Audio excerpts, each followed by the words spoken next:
তো গাইস কিশোরগঞ্জ যাচ্ছি guys Kishoreganj 12 minute লেটের কথা মাথায় নেই ট্রেন কিন্তু কিশোরগঞ্জ এক্সিস্টেন্ট আর কি কিশোরগঞ্জ স্টেশন থেকে প্রচুর লেট হচ্ছে আর যাত্রী চাপ কাছে প্রচুর যার জন্য দরজার সামনে দাঁড়িয়ে থেকে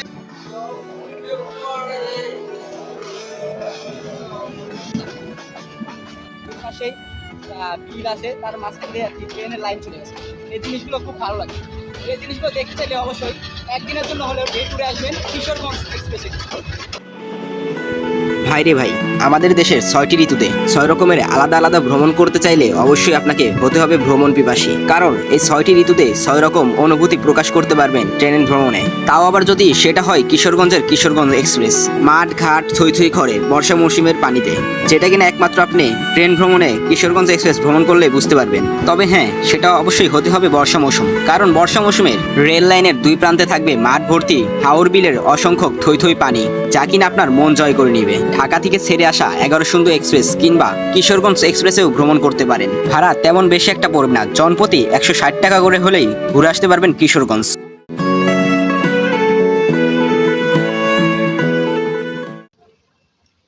সো হোয়াটসঅ্যাপ গাইস, কি অবস্থা সবার? আজকে ব্লগটা একদম মানে স্পেশাল একটা ব্লগ, কারণ আমি একটা ভিন্ন একটা জায়গায় আসছি, মানে নতুন একটা ডিস্ট্রিক্টে। তো এটা হচ্ছে কিশোরগঞ্জ, মানে কিশোরগঞ্জ থেকে এই ব্লগটা শুরু করব।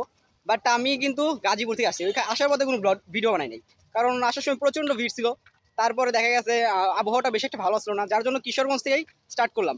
আর এইখান থেকে কিন্তু আপনারা মিঠামন ঘুরতে পারবেন, আর অনেক বিভিন্ন জায়গা আছে। আসলে কিশোরগঞ্জ জেলাটা আপনার পর্যটক স্থান হিসেবে অনেকটা ভালো, মানে ঘুরে বেড়ানোর মতো দেখার জিনিস আছে। সামনে হচ্ছে কিশোরগঞ্জ রেল স্টেশন, এই যে দেখুন। দেখ আমরা সামনে এখন ভিতরে ঢুকবো, তারপর আমাদের ট্রেন দাঁড়িয়ে আছে। শোভন চেয়ারে সিট পাইছি যেহেতু ওইখানেই বসতে হইব। আর ট্রেন ছাড়াতে এখনো প্রায় 5-10 মিনিটের মতো সময় আছে, তো আমরা ভিতরে যাই।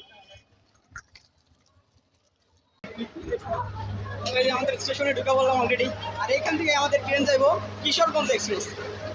প্রচুর পরিমাণে সাউন্ড, কারণ এখানে পাওয়ার কার চলতেছে, যার জন্য দেখুন।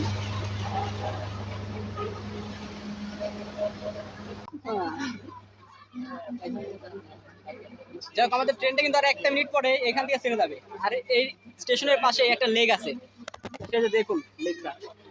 আর আমাদের ট্রেনে কিন্তু আছে প্রচুর পরিমাণ লোড আছে, যার জন্য মানে ভিতরে জায়গা পরিমাণ নাই।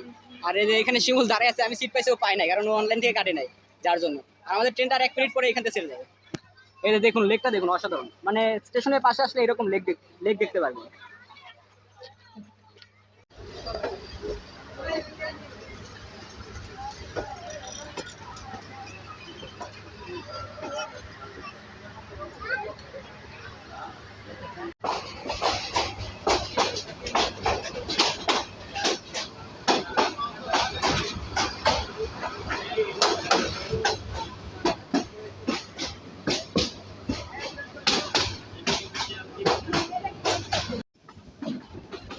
এই 12 মিনিট লেটের কথা মাথায় নেই, ট্রেন কিন্তু কিশোরগঞ্জ এক্সিস্টেন্ট আর কি কিশোরগঞ্জ স্টেশন থেকে ট্রেনে চলে যাচ্ছে। সামনে আরও একটা স্টেশন, আর দেখার বেলা যে কত লেট নেই, প্রচুর লেট হচ্ছে। আর যাত্রী চাপ কাছে প্রচুর, যার জন্য দরজার সামনে দাঁড়িয়ে থেকে ব্লগ ভিডিও করা যায়।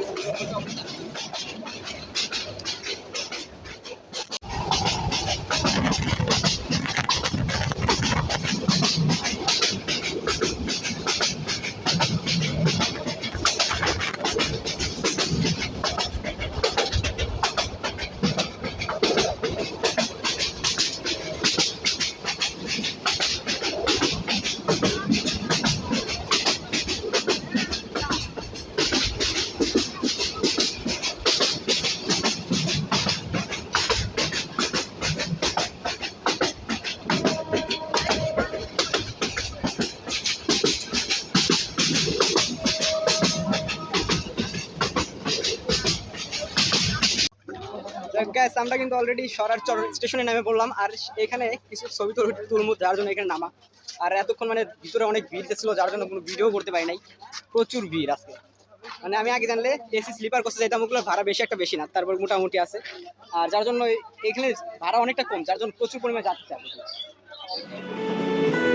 যতই চোখ যাচ্ছিল ততই যেন মুগ্ধ হচ্ছিলাম আল্লাহর তৈরি প্রকৃতির এত সুন্দর অসম্ভব সৌন্দর্য দেখে। কে না চাইবে আল্লাহর তৈরি এত সুন্দর অসম্ভব সৌন্দর্যটাকে দেখতে।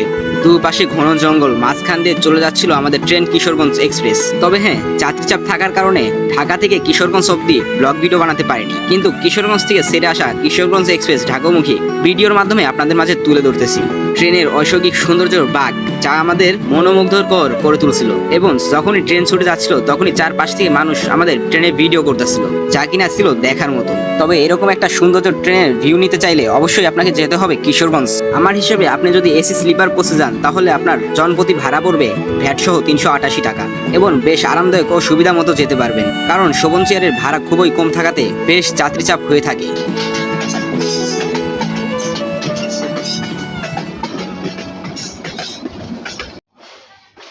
আমাদের ট্রেনটা কিন্তু সরারচর রেল স্টেশন থেকে একটু করে এগিয়ে চলে যাচ্ছে ঢাকার উদ্দেশ্যে।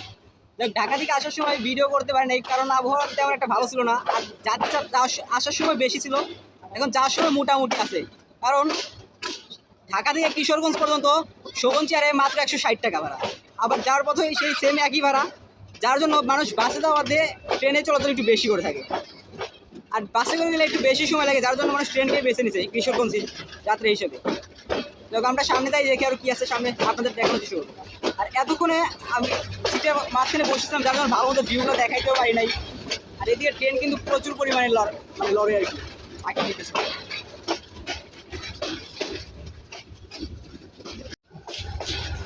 এখানে কিন্তু ব্রিটিশ আমলের যেটা অনেক আগে, দেখুন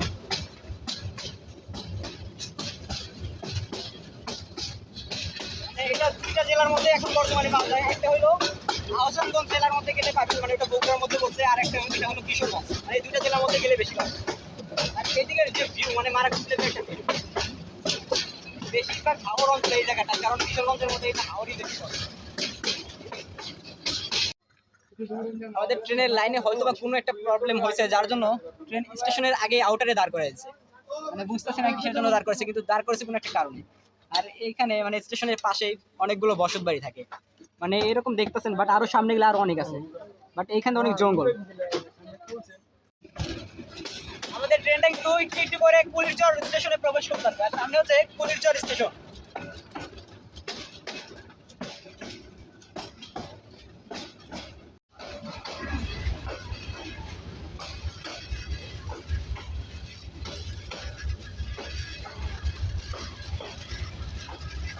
এই সাইডে বসে আছে, যার জন্য প্ল্যাটফর্মটা বসছে ওই সাইডে, আর ট্রেনের প্রচুর পরিমাণে শব্দ যাচ্ছে। এই সাইডে প্ল্যাটফর্ম বসে নেই একদম, মানে একদম অনেক আগে স্টেশনে দিকে, আর মিটার গেজ লাইন।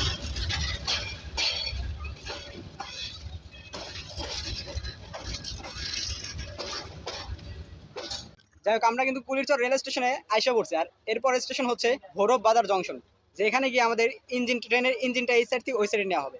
তারপর আবার ওইদিকে যাবো আমরা। স্যার ওইদিকে ডাবল লাইন হয়, তো যদি চান্স পাই তাহলে অবশ্যই ডাবল লাইন ক্রসিংটা আপনাদের দেখাবো। আর এদিকে দেখুন সেই ব্রিটিশ আমলের আর কি কাঠ দিয়ে আর কি স্টেশন রেল লাইন বসানো হয়েছিল, সেগুলো এখনো রয়েছেই, মানে টুকটাক। আর সাইডে হচ্ছে ম্যানুয়াল ব্রেক যে সিগন্যাল যে আছে সেটারই, মানে এদিকে অন্যান্য জায়গায় দেখা যাবে সিগন্যাল লাইট থাকে, আর এদিকে বাসের মতো একটা সিস্টেম, ওটার মাধ্যমে আর কি সিগন্যাল দিয়ে থাকে। সো এই জিনিসগুলো এইদিকে আসলেই পাবেন, এবং আহসানগঞ্জ গেলেও ওই জিনিসগুলো দেখতে পারবেন। মানে কিশোরগঞ্জ আর আহসানগঞ্জ এই দুটা জেলাতে এগুলো আছে। তখন আমরা নেক্সট স্টেশনের দিকে যাই, তারপর আপনাদের আরো দেখাবো। আমরা কিন্তু একটু করে ভৈরব জংশনের দিকে প্রবেশ করতেছি। বের করে রিক্স ভাই, এই যে ভৈরব জংশন, এখানে এখন ট্রেনটা থামায় আর কি, ইঞ্জিনটা ঘোরানো হবে, আর ওইদিকে ট্রেনটা যাবে। আচ্ছা উঠুন প্ল্যাটফর্ম। এই যে ভৈরব রেল স্টেশন, আমরা ভৈরব রেল স্টেশনের 2 নাম্বার প্ল্যাটফর্মের 2 নাম্বার লাইনে আছে, সরি 3 নাম্বার লাইনে আছে। আর এখানে প্রথম প্ল্যাটফর্ম, এই প্ল্যাটফর্মের নামলেই অনেক দোকান দেখতে পারবেন এই সাইডে। শিমুলে যে ট্রিট দিতে আছে, পরে ভিডিও করবো আগে। এই যে আমাদের পাশ দিয়ে আর কি চট্টগ্রামে এক্সপ্রেস চলে যাইতেছে শুধু একদম ঢাকার উদ্দেশ্যে। এটা যাওয়ার পর আমাদের এখানে ইঞ্জিন লাগাবে, তারপরে শুধু আমাদেরটাও চলে যাবে এটার সাথে। ইঞ্জিন লাগানোটা আপনাদের দেখানোর চেষ্টা করবো, ততক্ষণ পর্যন্ত ভিডিওটা দেখতে থাকুন। এরপর প্রচণ্ড রাত হয়ে যাওয়াতে তেমন ভিডিও করতে পারিনি, কারণ এই অঞ্চলে চোরটা দিয়ে অনেকটা ভরা, যার জন্য ভিডিও করাটা প্রচণ্ড পরিমাণ রিস্ক, তাও আবার রাত্রেবেলা। আমার জানা মতে ময়মনসিংহ ভৈরব বাজার এসব অঞ্চলে একটু বেশি জোর থাকে। মানে আপনি জানালা দিয়ে ভিডিও করতেছেন অথচ দেখা যাবে তারা আপনার ফোন হাত থেকে কেড়ে নিয়ে চলে যাবে। যাই হোক, এরপর একটু একটু করে আমাদের ট্রেনটা এগোতে থাকে ঢাকা বিমানবন্দর স্টেশনের দিকে।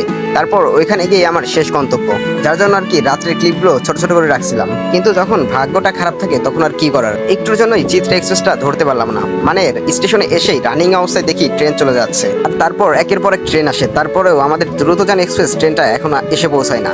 যাই হোক, এরপর থেকে এখানেই ভিডিও শেষ করেছিলাম, কারণ পরবর্তী আর ভিডিও করার মতো শক্তি ছিল না। আশা করি ভিডিওটি ভালো লাগবে। যদি ভিডিওটি ভালো লাগে তো অবশ্যই আমার পেজটিতে অথবা চ্যানেলটিতে সাবস্ক্রাইব করে দিবেন।